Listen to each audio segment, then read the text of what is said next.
Guys, kaluluto lang nitong aking banana bread or banana cake. Kasi pala guys, hindi ko na kanina na ipakita. Gawa ng yung aking tirang saging ng birthday pa ng aking apo, yung lakatan. Hindi naman nila kinakain. Inangitim na. Pero yung balat lang guys.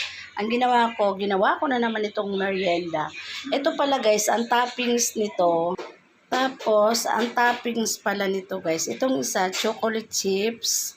Kasi kakapranggot na lang guys yun. Ang ginawa ko, tinappings ko na lang dito na may almond chips. Tapos ito naman guys, yung brown sugar. Binudbud ko siya dyan na may almond chips. Ayan, kita naman siya guys. Tsaka itong medyo brown, na parang kala mo sunog siya guys.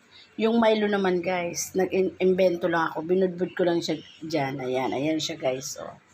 Titikman natin mamaya-maya guys kasi ang init pa kakukuha ko lang yan sa oven. Ayan, maya-maya tikpan natin kung ano ang lasa nitong ating may budbud na brown sugar at saka Milo. Ayan. Guys, merienda. Ito guys yung ilalim nung banana cake at saka yan si kuya kumakain ng pansit. Hiwaan kita dito kuya. Ito. Sige, sandali lang.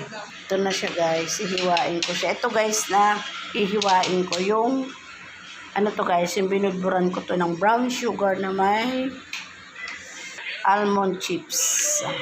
Ito na. Ang harap. Kuya, kuha na kuya. Ikaw be, kuha na. Ilagay mo sa platito be. Ano? Dito yung malagay.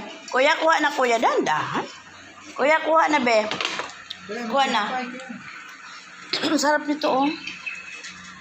Ayan, medyo crispy yung ibabaw. Hindi na kuha na be. Sasarapan siya sa pansit ko guys. Sige na be, kain na. Sarap kuya? Yung ano yan kuya, ang binudbud ko dyan yung brown sugar. Masarap be. Sarap. Kain na tayo, merienda mga guys.